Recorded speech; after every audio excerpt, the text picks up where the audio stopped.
that today will give a comprehensive statement. I therefore read the statement from commissioners and assigned the four of us. We, the undersigned commissioners of IEBC, took an oath of office to defend the Constitution and the law in the discharge of our duties independently. We have remained faithful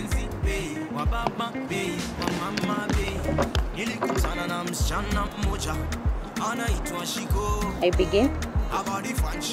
We, the undersigned commissioners of IEBC, took an oath of office to defend the Constitution and the law in the discharge of our duties independently. We have remained faithful to our oath of office and shall continue to do so.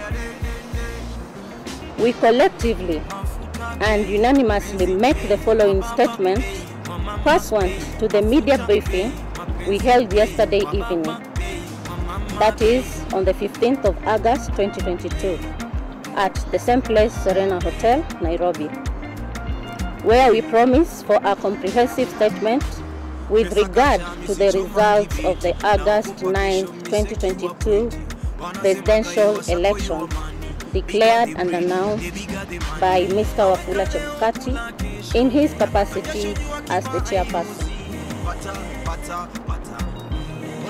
In the Serena media briefing, we stated that we will not take ownership of the results of the results yesterday of the presidential election declared and announced by Mr. Chebukati. In this regards, our reasons to decline to take ownership of the results so declared and announced are as follows. 1. That the aggregation of the percentages of the results scored by the four presidential candidates who were on the ballot as declared by Mr. Chebukati presented to us a mathematical absurdity that defies logic. Take notice that Mr. Chebukati's aggregation was as follows: Raila Odinga 48.85%, William Ruto 50.49%, Waiga Maure 0.27%, Wajakoya George 0.44%. This summation gives us a total of 100.01%.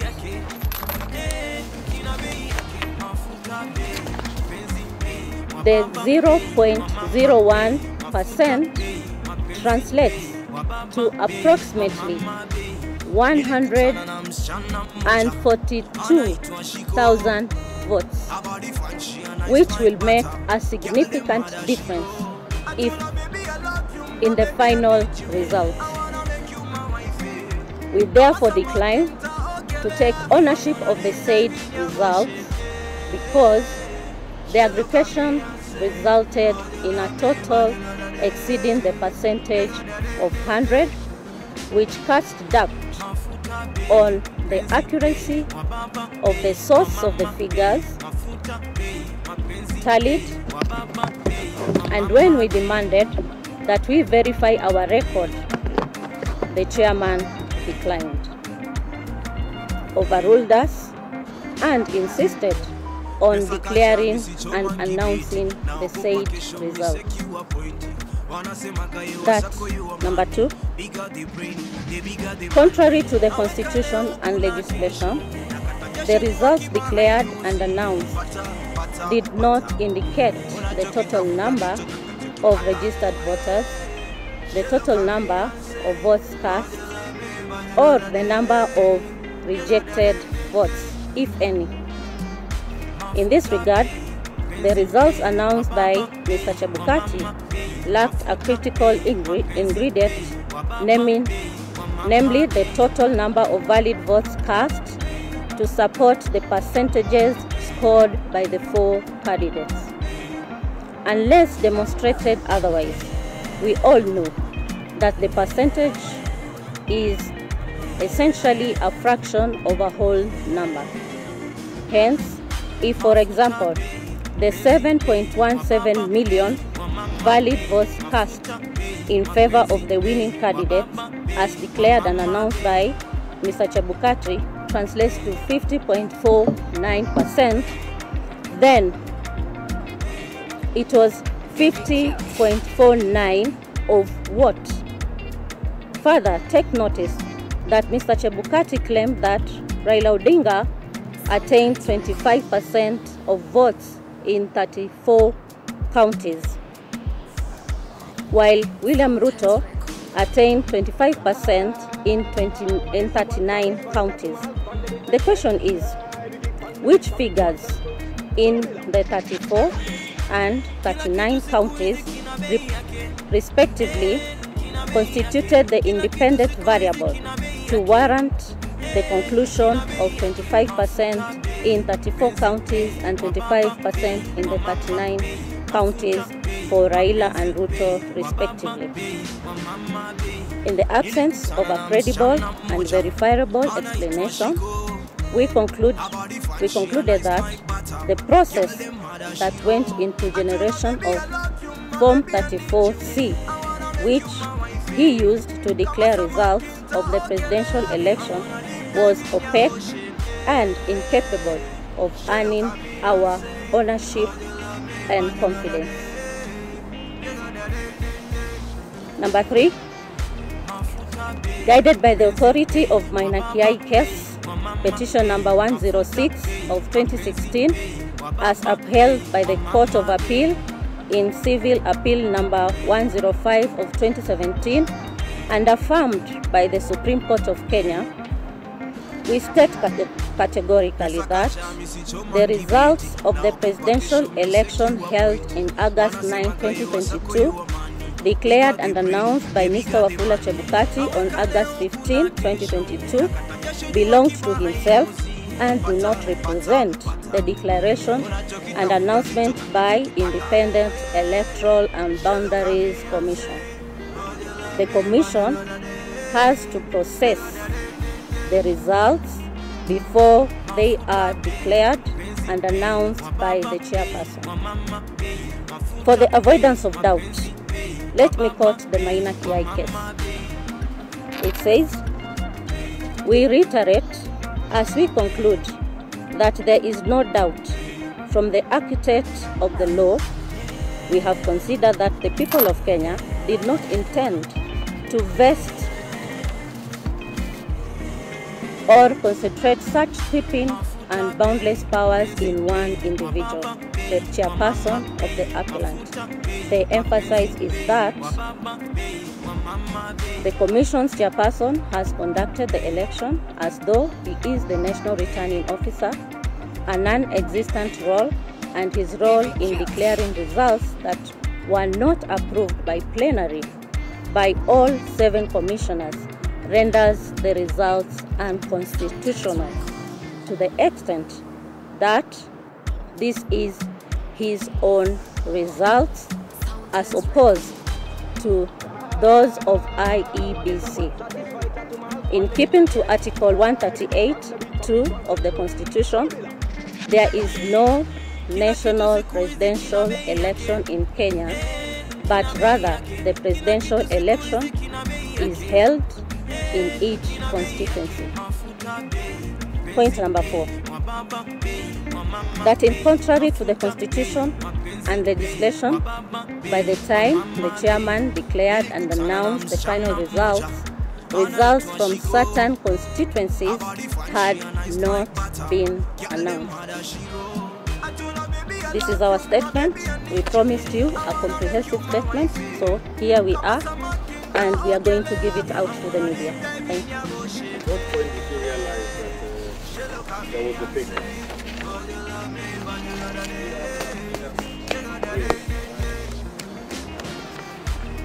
So can we deal with just 2 questions for the moment, please?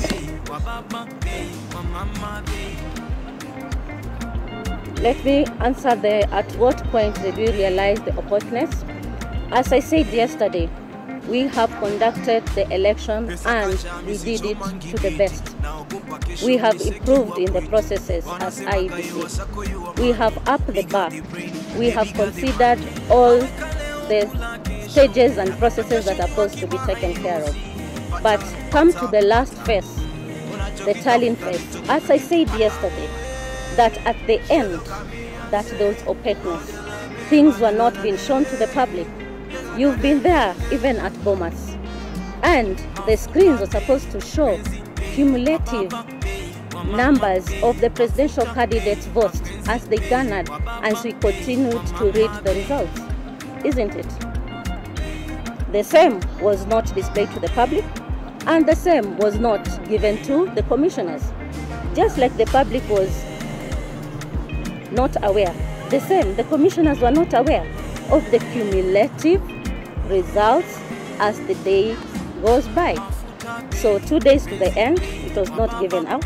So you could not clearly say that we have tallied 10 million, and this 10 million, this is how it is distributed. We have tallied 15, we have tallied 12 million. How is it distributed? The public needed to know. Progressively, the same, the commissioners didn't know. Yes, what was your question?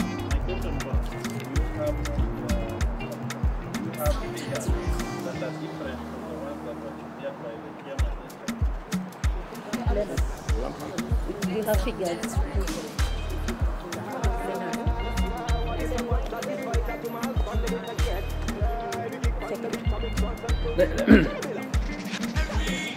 As a commission, we were not, as the Vice Chair has said, we were not doing the tallying. The tallying that was being done by our staff, technical staff, it was not known to the commissioners until the moment around 4:30 when Mr. Chebukati brought the result tabulated in the format. And he did not give us an opportunity to discuss the results. He just said, these are the results of each particular candidate. They have scored this and they have met the constitutional threshold, and therefore he is going to read the results. And he did not allow us to discuss to see whether there were any disparities. So as a commissioners, we did not have other results. Those are the results that we were supposed to have discussed before they are declared in accordance with the legal requirements. So we don't have, we didn't have, because we were not doing any other results. It is those ones that we were doing. That is simple.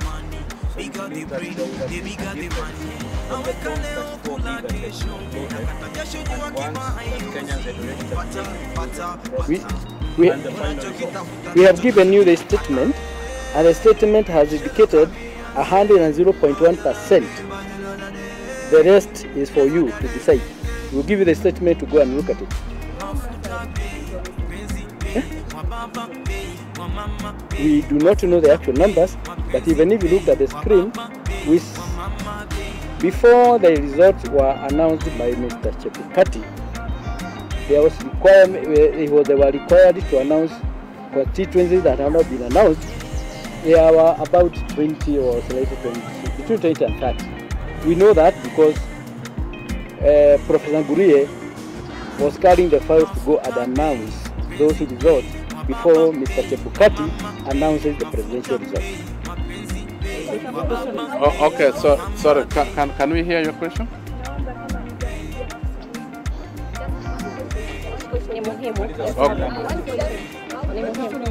No. We have given her. We have told you that thing. Let me tell you. We are going to the next question. Let me answer. We have said very, very clearly, and I want you to listen, that the final tallying of the results was not brought to the attention of the commission So I will not be able to answer that question. It's only Mr. Chebukati who can answer that question for you. Yes.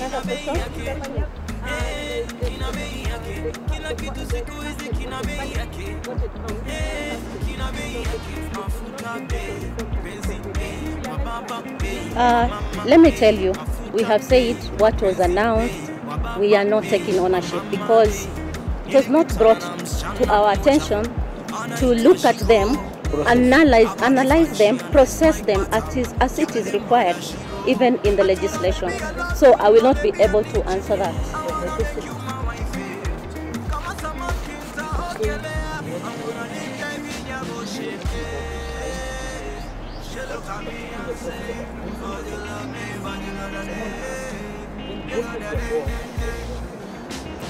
Let me answer. Okay, let me explain this. We announced the results from several constituencies, all of us, and all the members of the commission. And once that is done, it was going to the back end. What we are saying is that back end was the privacy of Chebukati, not the rest of the commissioners. And it would have required for him to bring that back end analysis to the plenary to discuss and look at the results and evaluate and see what has been done at the back end. That is very simple. So if you want to ask about that back end, then you can check with Mr. Chebukati. But let me expound on that, please.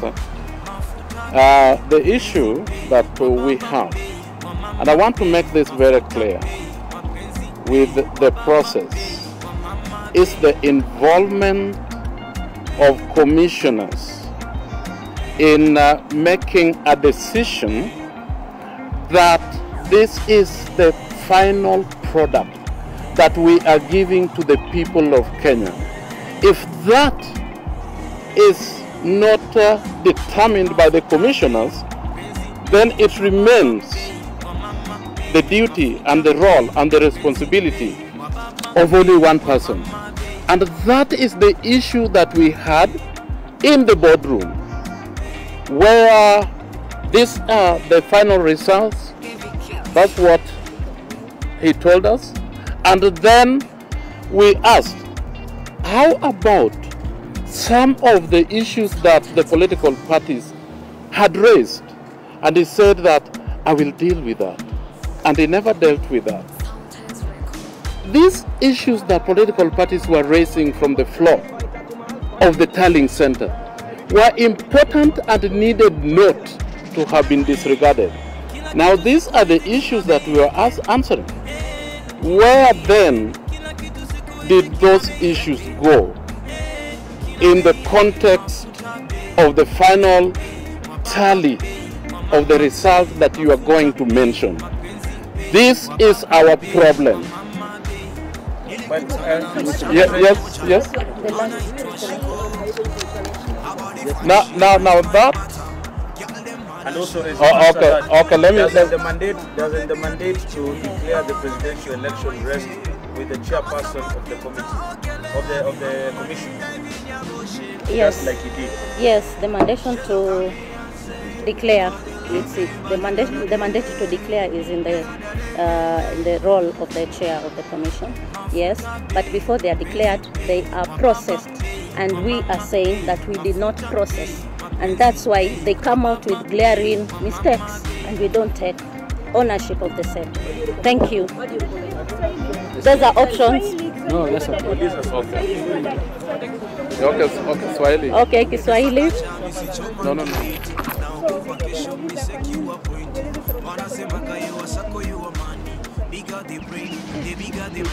Si nikupatie.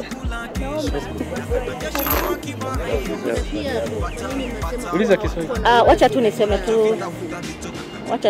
tu ile hoja moja kwamba katika ile tarakimu ambazo zimetolewa yale mahesabu hayaingiani. Ni vipi unaweza kusema umepata 100.01? Sote tulienda shule na tukiangalia 0.01, ukiangalia katika valid votes, hiyo ni kura 1140. Hizo kura tukiangalia jinsi mchakato umeendelea, ni kura nyingi sana ambazo zinaweza kuleta tofauti. Sasa sisi tumesema yale makosa kama hayo hatukuhusishwa, kwa hivyo. Okay, thank you very much.